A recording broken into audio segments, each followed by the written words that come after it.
কিছু জায়গা বাইরে থেকে খুব শান্ত মনে হয়, কিন্তু আসলে সেখানে অনেক কিছু চাপা পড়ে থাকে।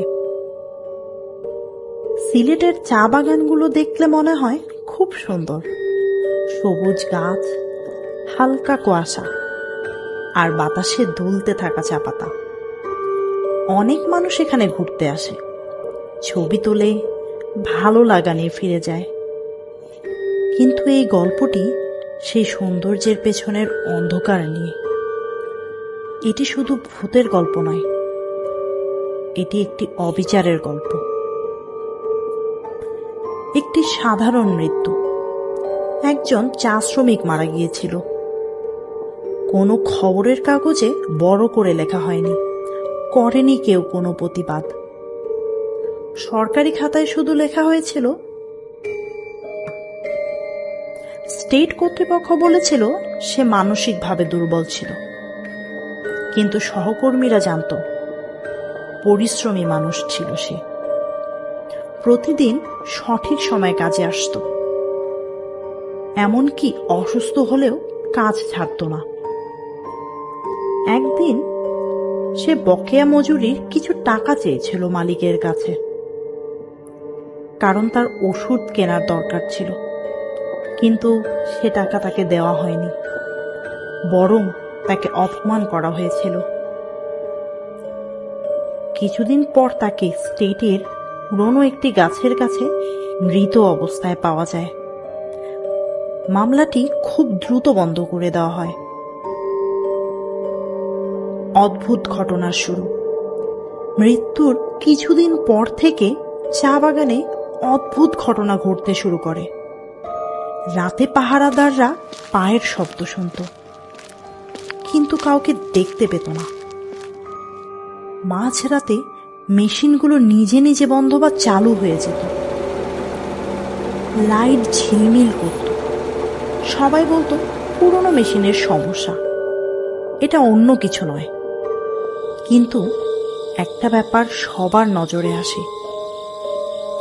সব ঘটনাই ঘটত গভীর রাতে, আর সবকিছু ঘটত সেই পুরনো গাছটার আশেপাশে। এক রাতে একজন বড় কর্মকর্তা হঠাৎই মারা যান। ডাক্তাররা বলে হার্ট অ্যাটাক, কিন্তু যারা দেহটা দেখেছিল তারা বলেছিল ভয়ের স্পষ্ট ছাপ ছিল তার মুখে।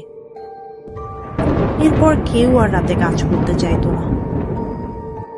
তদন্তকারীর আগমন। এই সময় একজন তদন্তকারী সেখানে আসে। সে ভূত ধরার মানুষ নয়, সে প্রশ্ন করার মানুষ।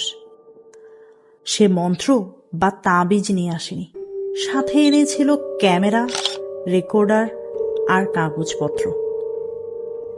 সে বিশ্বাস করত যদি কোনো জায়গায় ভয় ছড়ানো হয় তাহলে কোথাও না কোথাও বড় একটা সত্য লুকানো থাকে।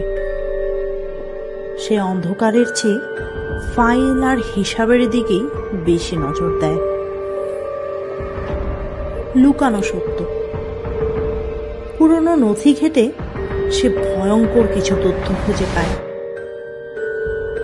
চা শ্রমিকদের মজুরি নিয়মিত দেওয়া হচ্ছিল না, চিকিৎসার টাকা কেটে নেওয়া হচ্ছিল, অনেক টাকা হিসাবের বাইরে যাচ্ছিল। সবচেয়ে গুরুত্বপূর্ণ বিষয়, যেই শ্রমিকটি মারা গিয়েছিল তার ঠিক 1 মাসের বেতন বাকি ছিল। টাকাটা খুব বেশি প্রয়োজন ছিল তার। তদন্তকারীরা বুঝে যায় এই জায়গাটা ভূতের নয়, অন্যায় ভরা। শেষ রাত। এক রাতে সে পুরনো গাছটার কাছে যায়। সেখানে কাউকে স্পষ্টভাবে দেখে না, কিন্তু একটি কণ্ঠ শোনে। কণ্ঠটি রাগান্বিত নয়, শুধু প্রশ্ন করে, এত কষ্ট কি কখনো যথেষ্ট ছিল? এই প্রশ্নটাই পুরো ঘটনার মূল কথা। এই ভয় প্রতিশোধের জন্য নয়, এই ভয় জন্ম নিয়েছিল বঞ্চনা থেকে। ন্যায় বিচার। সব প্রমাণ প্রকাশ পেয়ে যায়।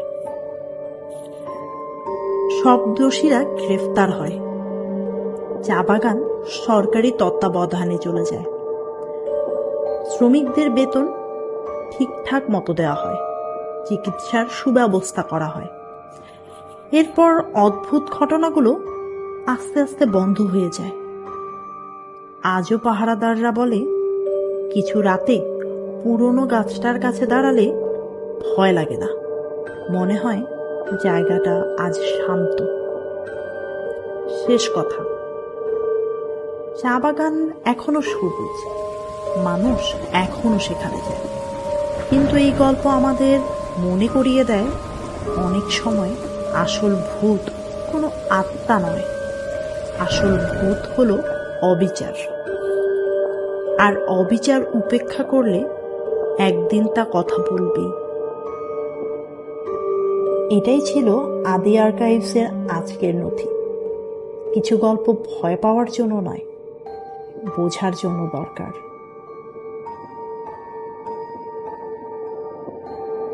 ভিডিওটি পছন্দ হলে লাইক, শেয়ার, সাবস্ক্রাইব করুন এবং পরবর্তী ভিডিও নোটিফিকেশন পেতে বেল আইকনটি অবশ্যই প্রেস করুন।